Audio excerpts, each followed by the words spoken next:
The Silent Vanguard. The Galactic Conclave had governed interstellar affairs for 12 millennia, a tapestry of 7 dominant species and hundreds of lesser civilizations woven into an intricate political landscape. Humanity, barely 3 centuries into its journey among the stars, existed on the fringes, tolerated but rarely respected. Earth and its 33 colony worlds were considered little more than convenient buffer zones between the territories of greater powers. Supreme Archon Viridian of the Solexi Imperium stared at the holographic display with 6 of his 8 eyes narrowed in contempt. The display showed the human diplomatic vessel approaching Centauri Station, the gleaming hub of galactic governance. The ship was small, functional, unadorned, like humanity itself. "They still arrive in these primitive vessels," he remarked to his aide, Commander Cross. 300 years of interstellar contact, and their technology remains barely adequate for superluminal travel. Cross's mandibles clicked in amusement. Perhaps it reflects their position in a greater scheme, Archon. The Conclave Intelligence Report confirms humans possess only 43 warships, all of outdated design. Pitiful, the Archon agreed. Yet they dare petition for improved mining rights in the Proxima system. The humans had always been a curious anomaly in galactic politics. Unlike most emerging species, they had shown little interest in military expansion, focusing instead on trade, scientific research, and cultural exchange. The Conclave powers had initially expected resistance when they began appropriating resource-rich systems on the edges of human space, but Earth's government had responded only with diplomatic protests, eventually accepting reduced access rights to systems they had discovered first. Such restraint was unprecedented, and to species like the Solexi, incomprehensible. In the great game of galactic dominance, humans were considered evolutionary oddities, intelligent enough for starflight, but lacking the aggressive expansion drive that had propelled other species to greatness. Admiral Helena Chen stood on the observation deck of the UES Prometheus, watching the massive structure of Centauri Station grow larger in the viewscreen. At 57, her once black hair was now streaked with silver, but her posture remained straight as a rail, hands clasped behind her back in a habit formed through decades of service. "Final approach, Admiral," reported Captain Reyes. "The Conclave has assigned us docking Bay 47. Chen nodded. "The furthest from the central chambers." "How typical." Beside her, Dr. Elias Okafor, Earth's chief diplomatic representative, adjusted his formal attire. "It's their way of reminding us of our place, Admiral. We're the newcomers, even after 3 centuries. How much longer?" Chen asked quietly. Okafor understood the question's true meaning. "The Conclave Security Council meets in 6 hours. By then, we'll have confirmation from Earth Command." Chen's gaze remained fixed on the station. The massive structure housed representatives from over 300 species, but real power resided with the 7 founding races who comprised the Security Council. For centuries, humanity had petitioned for greater recognition, for protection of their territorial claims, for fair treatment under Conclave law. For centuries, they had been ignored or dismissed. 300 years, Chen murmured. 300 years of patience, observation, and preparation. In a secure chamber deep within Centauri Station, the Security Council had convened an emergency session. The 7 representatives sat around a circular table, their physiology as diverse as their political agendas. Tehilon, the reptilian Drakari delegate, activated a holographic display showing the Sol system. The hegemony believes the time has come to address the human question definitively. Their expansion, while slow, continues to encroach on territories of interest. Encroach. The Teleran representative's bioluminescent skin pulsed with indignation. Those are legally human territories by Conclave Charter. Legal claims mean little without the strength to enforce them, countered Calavar of the Vos Collective, his exoskeleton gleaming under the chamber lights. The humans lack sufficient military presence to protect their claims. Nature abhors a vacuum. The Solexi Archon leaned forward. "Our intelligence confirms they've actually reduced military spending in the last decade. Their government prioritizes colonial infrastructure and scientific research instead. A strange species, noted the Medusan representative, her serpentine appendages coiling thoughtfully. They discover faster-than-light travel, reach for the stars, and then stop competing. The Archon's mandibles clicked decisively. The Selexi Imperium proposes Final Resolution 7-3, a coordinated reassignment of all peripheral human territories to appropriate conclave members, with Sol and its immediate neighbors designated as a protected reservation system. You're proposing to reduce humanity to a single system species. The Telleran's skin flashed in alarm patterns. I'm proposing to recognize reality, the Archon replied. Humans lack both the military capability and the evolutionary drive to maintain their current holdings. Resources are wasted under their stewardship. The Conclave has a responsibility to ensure efficient utilization. Calavar's compound eyes glittered. The Vos support this resolution. Our calculations indicate humans will accept these terms with only nominal protest, as they have previous adjustments. Then let us vote, the Archon declared. Unknown to the Security Council, every word of their deliberation was being transmitted directly to Admiral Chen's secure comm unit. The quantum entanglement transceiver, hidden within Centauri Station's communication array, was one of thousands placed throughout Conclave territory over the past 2 centuries. A silent network that had recorded every private deliberation, every secret vote, every dismissive comment about humanity's place in the galaxy. Chen's face remained impassive as she listened to the Security Council vote to effectively end humanity's presence beyond the Sol system. 5 votes for, 2 abstentions. The Telleran and Medusan representatives had refused to support the measure but lacked the courage to oppose it directly. She tapped her comm unit once. A simple signal transmitted faster than light to Earth Command. No words were necessary. The time for words had passed. Alaric Jansen, Director of Earth Defense, sat in the command center buried 2 kilometers beneath the Olympus Mons colony on Mars. Around him, dozens of operators monitored displays showing every conclave world, every military installation, every fleet movement across 3 spiral arms of the galaxy. The signal from Admiral Chen arrived precisely when expected. They'd done it, he announced to the room. Activation protocol confirmed. Alert all commanders. Operation Revelation is now in effect. Throughout the Sol system, massive hangar doors began to open within the clouds of gas giants. From Jupiter, Saturn, Neptune, and Uranus, vast shipyards that had operated in secrecy for generations now revealed their contents to the void. Not dozens of warships, but thousands. Not outdated designs, but vessels incorporating technologies the Conclave believed theoretical at best, impossible at worst. Simultaneously, across 33 human colony systems, underground facilities activated. Mountains opened. Oceanic platforms rose. Orbital stations transformed, shedding their civilian facades to reveal military installations of staggering sophistication. And from the dark side of Earth's moon, the true heart of human military power awakened. 700,000 warships, organized into battle groups, began powering up systems that would redefine warfare in the galaxy. The first indication something was wrong came when Centauri Station's long-range sensors detected anomalous energy signatures throughout human space. The second came when all communication with conclave outposts near human territories simultaneously ceased. In the Security Council chamber, alarms blared. The holographic display shifted to show massive fleet movements across multiple sectors. "What am I seeing?" demanded the Archon. The Drakari representative stared in disbelief. "Impossible. These readings suggest coordinated military deployment from every human-controlled system." "How many vessels?" Calavar asked. There was a moment of stunned silence before the answer came. "Preliminary count exceeds 700,000 warships." The chamber erupted in chaos.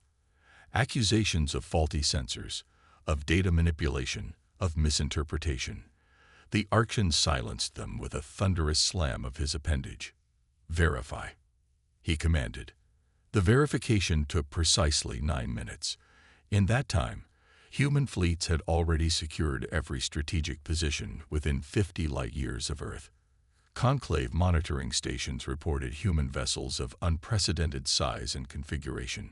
Early attempts by Conclave patrols to challenge these movements had resulted in the complete neutralization of those patrols without a single human casualty. "This cannot be," the Archon whispered, his arrogance evaporating like morning dew. "Their entire military consists of 43 outdated warships."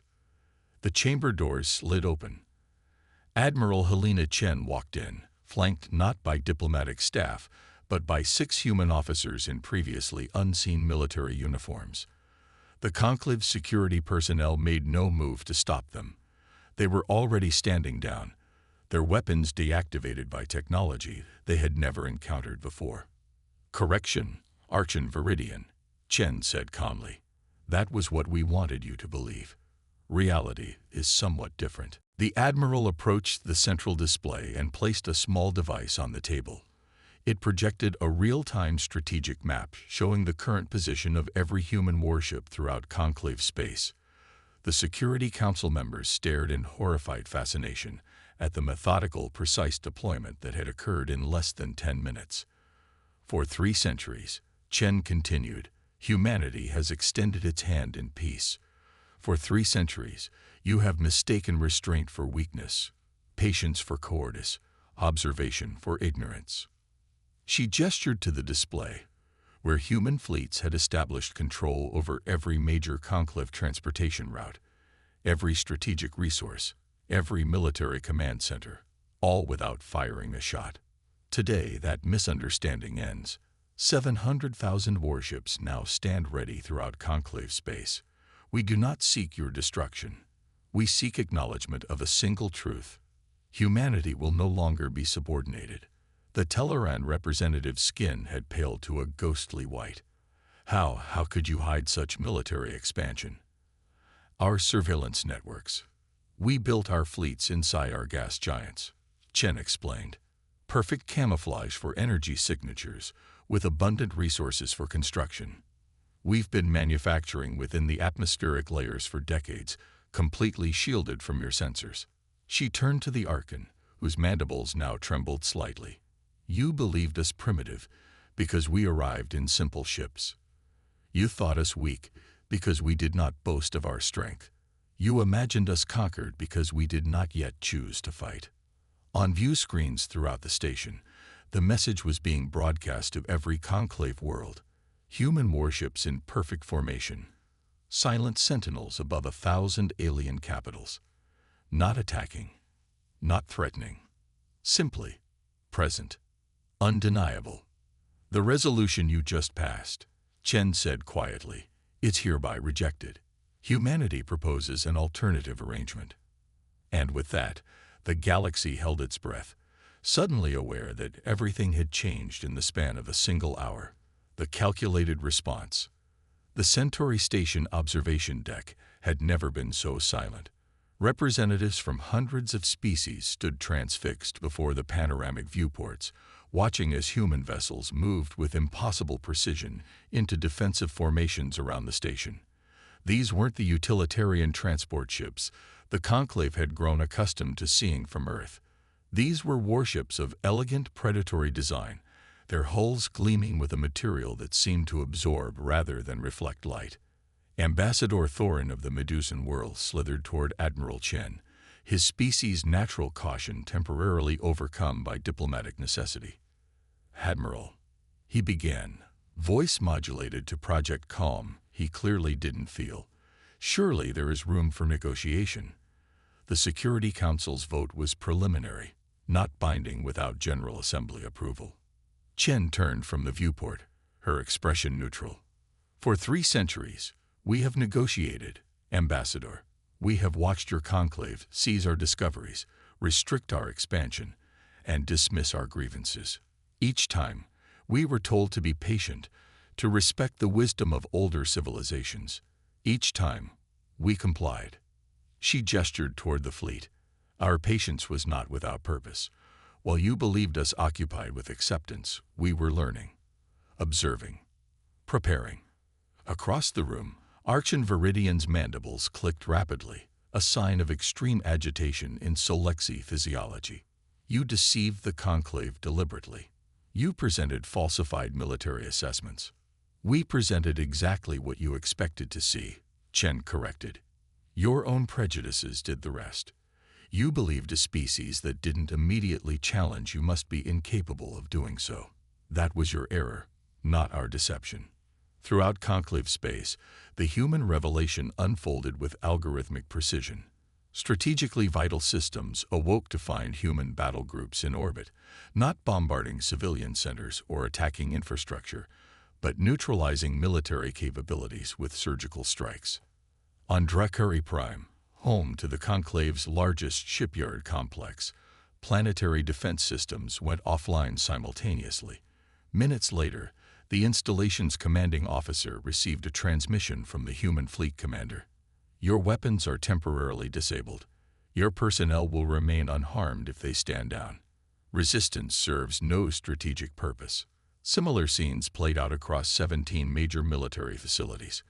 Conclave forces, accustomed to overwhelming technological advantage against newer species, found themselves outmaneuvered by an enemy whose capabilities defied classification. At Voss Colony Alpha 7, an entire defensive fleet was immobilized by directed gravitational fields that human scientists had theoretically described a century earlier, but that the Conclave had deemed impossible to weaponize. The ships hung in space, unable to maneuver, their crews unharmed but utterly powerless. In the Conclave Security Council chamber, now effectively a human command center, Director Jansen had arrived via teleportation technology that the Conclave's leading scientists had long declared theoretically impossible. Status report. Chen requested as Jansen joined her at the central display. Phase 1 completed with 99.7% efficiency, he replied. 3 minor engagements where Conclave forces attempted resistance. Minimal casualties on both sides, all primary military installations secured. The Teleran representative, Marita, had remained in the chamber, her bioluminescence dimmed to a nervous flicker. "What do you intend to do with us?" she asked. "Is this conquest?" Jansen turned to her with an expression of mild surprise. "Conquest? No. Humanity has no interest in ruling other species. We merely intend to ensure we are no longer ruled by them." "The humans appear to operate on different principles than we anticipated," observed Thorin, who had followed them from the observation deck. "They could have destroyed our fleets but chose neutralization instead." Chen nodded. "Destruction is inefficient and creates unnecessary animosity. Our goal is correction, not annihilation." On the strategic display, human vessels continued their methodical operations throughout Conclave space. Unlike the shock and awe tactics favored by species like the Drakari or the Solexi, the human approach demonstrated an almost mathematical precision. Military assets were neutralized, communication networks temporarily disrupted, command structures isolated, all while civilian infrastructure remained untouched. "You've been planning this for generations," Thorin realized. "This level of coordination." 273 years, Chen confirmed. Since the Proxima incident, when the Conclave first seized a human-discovered system without compensation. In the Arcturus sector, First Fleet Commander Maya Santos watched as her vessels completed the containment of the Solexi Home Defense Fleet. The alien ships, ornate, aggressive in design, their hulls decorated with the trophies of past conquests, hung motionless in the grip of human gravitational technology. "All Solexi capital ships neutralized," Commander reported her tactical officer. "No structural damage. Life support systems remain operational." Santos nodded in approval. "Maintain containment fields. Begin transmission of historical data package to all Solexi vessels." Throughout Conclave space, human fleets followed the same protocol. After neutralizing military opposition, they transmitted comprehensive data archives to the contained vessels, records of every Conclave transgression against human interests over 3 centuries, every broken agreement, Every one-sided negotiation, every dismissive assessment of human capabilities and rights.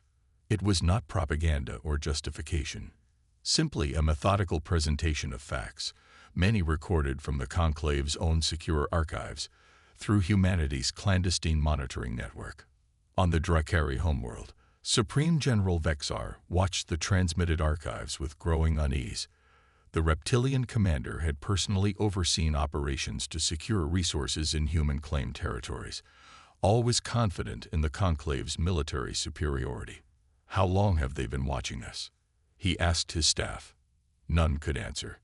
The transmission showed his own confidential briefing from 15 years earlier, when he had dismissed human diplomatic protests as the bleating of sheep who lack teeth. It continued with footage of the forced relocation of human colonists from Epsilon Eridani, the appropriation of human research on neutron star energy extraction, the deliberate suppression of human applications for Conclave technology sharing programs. Each incident had seemed minor in isolation, standard power politics in a galaxy where strength determined rights. Together, they formed a damning pattern that even Vexar could not deny. In the Vega system, a different scene unfolded. The Felari, a minor species who had suffered similar treatment from the dominant Conclave powers, cautiously established communication with the human fleet in their sector. "We seek to understand human intentions," their representative transmitted. "The Conclave's fall would create dangerous instability." Fleet Commander Ibrahim Osai responded personally, his holographic form materializing in the Felari Council chamber. "The Conclave need not fall," he explained. "It must evolve. Humanity does not seek chaos but correction. Yet your fleets have neutralized all Conclave military capability within 50 light years," the Felari elder observed. "This suggests intention to dismantle the existing order." Osai smiled slightly. "We have neutralized their capability to prevent change. There is a distinction.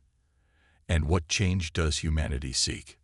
Equity, recognition, an interstellar community where technological advancement and military power are not the sole determinants of a species' rights." Osai paused. "The Felari have suffered similar injustices at Conclave hands. Perhaps you understand our position better than most." The Felari elders exchanged glances, their compound eyes reflecting the dim light of their council chamber. "We understand," the senior elder finally acknowledged. "But we fear the power vacuum that would follow Conclave dissolution." "Then help us prevent it," Osei suggested. 17 minor species have already agreed to join a transitional governance council, not to replace the Conclave, but to reform it, to create something better. Back at Centauri Station, the human diplomatic corps had arrived in force. Unlike the military operation, which had been executed with dispassionate efficiency, the diplomatic initiative reflected humanity's diverse approach to problem-solving. Dr. Elias Okafor, Earth's chief diplomatic representative, addressed an emergency session of the Conclave General Assembly. Representatives from over 300 species filled the chamber, their mood oscillating between terror and cautious optimism.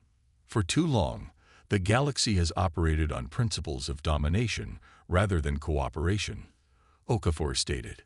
"The founding species of the Conclave established a system that privileged power over wisdom, military strength over innovation, conquest over mutual benefit."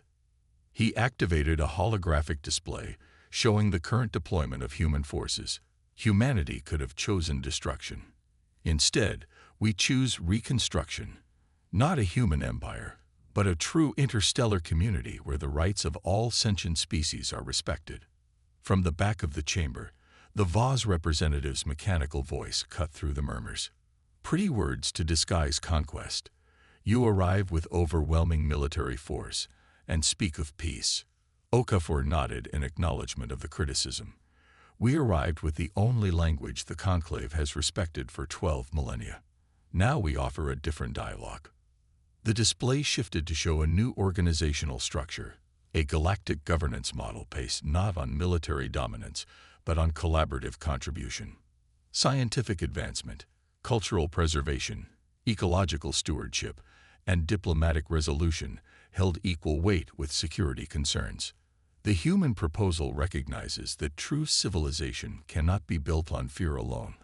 Okafor continued, "The Conclave has maintained stability through military threat. We propose stability through mutual investment." The chamber erupted in mixed reactions: skepticism from the dominant species, cautious hope from the marginalized ones. Okafor waited for the noise to subside. "You have 24 hours to consider our proposal," he concluded. "During this time, human forces will maintain their current positions, but take no further action unless provoked." In Admiral Chen's secure command room aboard the Prometheus, humanity's military and scientific leadership monitored the galaxy's response. Strategic displays showed reactions ranging from panicked military posturing to calculated diplomatic outreach. The Solexi and Drakari are attempting to reactivate secondary weapons platforms in their core systems, reported Intelligence Director Nadia Volkov. The VOs have gone into information lockdown. The Telleran Assembly is debating formal acceptance of our terms. Chen nodded, unsurprised. "And the minor species?" 29 have now indicated willingness to join the Transitional Council, Volkov replied. "Including several we hadn't approached yet." Director Jansen studied the neural network analysis of projected responses. The model predicts the conclave will splinter rather than respond uniformly. The founding species have too much invested in the current power structure to relinquish it willingly. "They believe we're bluffing," Chen observed. "That we won't actually use our full military capability if they resist."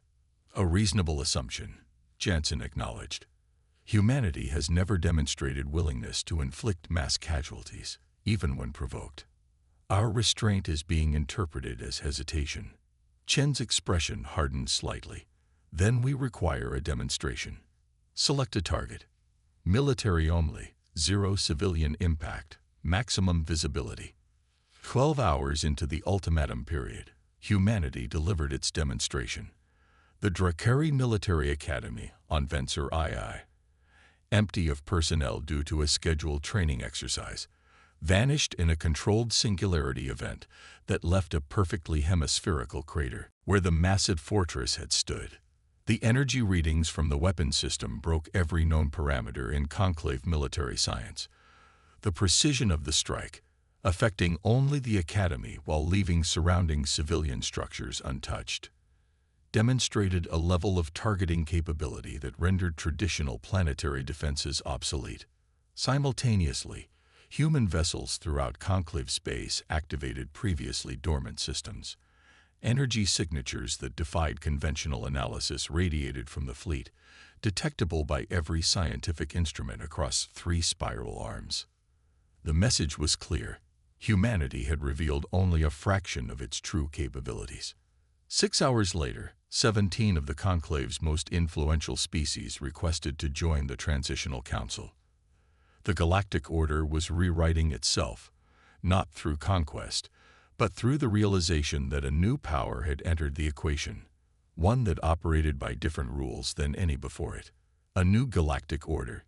Dawn broke over New Geneva, Earth's diplomatic capital, as representatives from 87 species gathered for the inaugural assembly of the Stellar Concordat.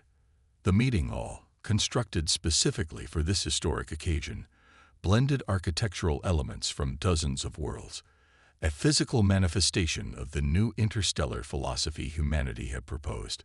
Dr. Elias Okafor stood at the central podium, surveying the gathering. 3 weeks had passed since Operation Revelation, and the galaxy was still adjusting to its new reality. The conclave's power structure had not collapsed but transformed, with former dominant species now sharing authority with those they had once marginalized. "We gather today not as conquerors and conquered," Okafor began, "but as equals in a vast and complex universe. Humanity did not deploy its fleet to establish dominance, but to end it, to create space for something better to emerge."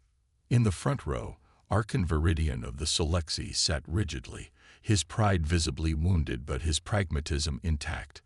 Beside him, representatives of the other founding conclave species maintained similar composure, accepting the new reality while preserving what dignity they could. The transition has not been without resistance, Okafor acknowledged. 3 species continue to reject the Concordat framework. We respect their sovereignty while maintaining the defensive posture necessary to prevent aggression. In orbit above the Vol's homeworld, Commander Santos monitored the containment operation from the bridge of the UES Artemis. The Vol's collective had been the most vehement in their rejection of the new order, attempting to deploy autonomous weapon platforms against human installations despite multiple warnings. Status of the quarantine field? She inquired. Stable, Commander, her operations officer reported. The Vos continue testing the boundaries, but without success. Their latest attempt involved manipulating subspace harmonics to create interference patterns. Santos nodded appreciatively. Creative. Make note of their approach for our defense analysts. Unlike traditional blockades, the human quarantine didn't prevent civilian movement or commerce. The selective field allowed regular traffic while identifying and neutralizing military assets, a technology that the Conclave's scientists had declared theoretically impossible just a month earlier. They're learning that resistance is counterproductive, observed her executive officer. Each attempt reveals more of their capabilities while teaching them nothing about ours. Pride is a powerful motivator, Santos replied. The Vols built their civilization on technological superiority. Accepting that they've been surpassed challenges their fundamental identity. Similar containment operations continued around the Drakari and Solexi core worlds, not as punishment, but as a stabilizing measure during the transition period. Human forces maintained a minimal presence elsewhere, gradually withdrawing as the Concordat shared security framework took shape. On Tellus IV, once a disputed border world between human and Telleran space, a different scene unfolded. Human and Telleran scientists worked side by side in a joint research facility, studying the mysterious radiation patterns that had made the planet valuable to both species. Your approach is unexpected, admitted lead researcher Zana, her bioluminescent patterns pulsing with curiosity. Conclave scientific protocol would have prioritized military applications. Dr. Kira Yamamoto adjusted the particle array they were constructing. Human scientific development hasn't been driven primarily by military necessity for over 2 centuries. We've found that open inquiry often yields more valuable results. Yet you developed weapons capable of neutralizing the entire Conclave fleet, Zana observed. This suggests significant military research. Yamamoto smiled slightly. Defense and discovery aren't mutually exclusive. The same principles that allow us to contain a neutron star's energy for study also enable the gravitational weapons you've witnessed. Around them, the joint research team continued their work, a microcosm of the collaboration spreading throughout former Conclave space. The Radiation Harmonics Project represented a new approach to shared resources. Instead of competing for control, species contributed their unique perspectives to unlock greater potential than either could achieve alone. In the depths of Jupiter's atmosphere, Admiral Chen toured the massive shipyards that had remained humanity's most closely guarded secret for generations. Massive construction platforms floated among the gas giants' swirling clouds, where atmospheric pressure and natural resources created ideal conditions for specialized manufacturing. The Concordat Security Council has approved the transition to transparent operations, she informed the facility commander. Within 6 months, this installation will be open to qualified representatives from all member species. Commander Rodriguez looked skeptical. After centuries of secrecy, we're simply opening our doors. Not simply, Chen replied. Strategically, humanity maintains technological advantages in key areas, but true stability requires trust. Controlled transparency builds that trust while demonstrating our continued capability. They watched as automated systems continued constructing vessels, no longer warships but exploration craft, scientific platforms, and long-range colony ships designed for the Joint Expansion Program. The fleet served its purpose, Chen noted. It forced acknowledgement of our capabilities and created opportunity for dialogue. Now we demonstrate that military power was never our primary objective.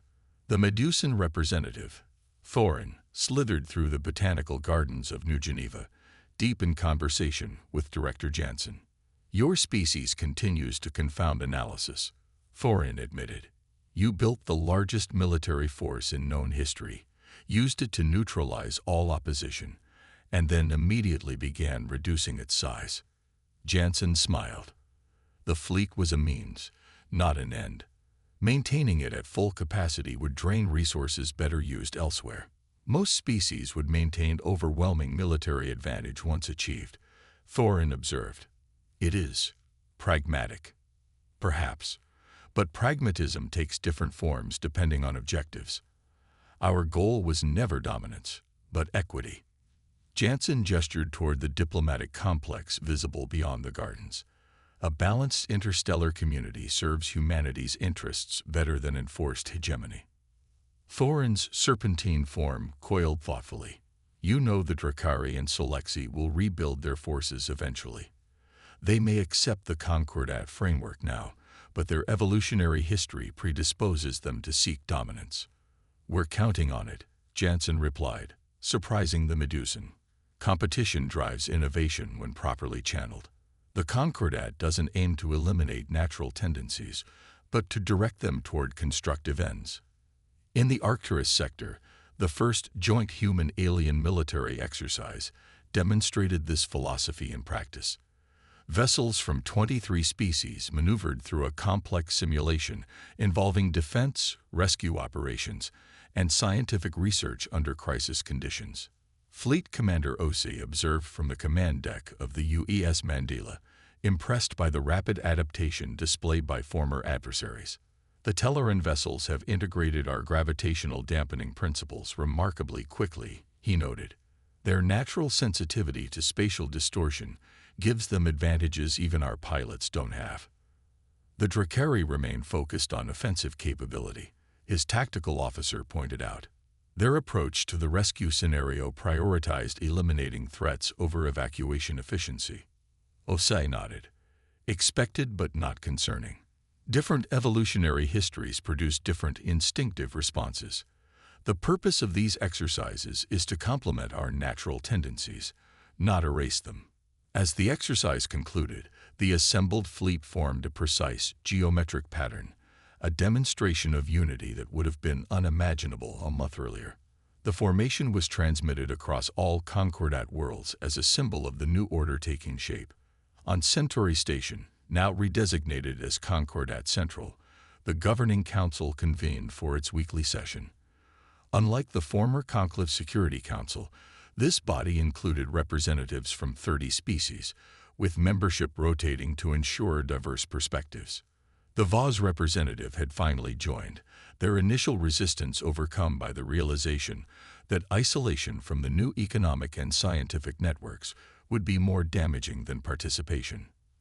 "The quarantine field around Vaz Prime will be deactivated at 600 tomorrow," announced Admiral Chen.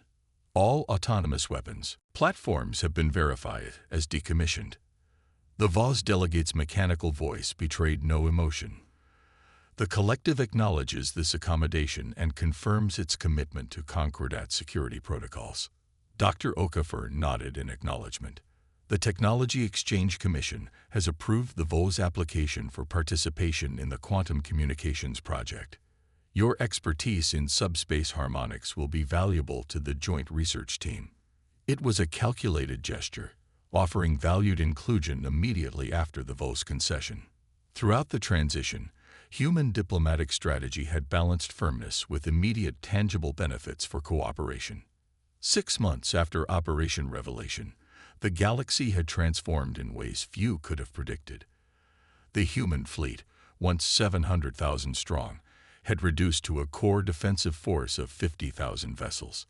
The remainder had been repurposed for exploration, scientific research, or peacekeeping operations under Joint Concordat Command. In the former conclave chambers, now a museum of galactic governance, Admiral Chen and Director Jansen met privately on the anniversary of their decisive action.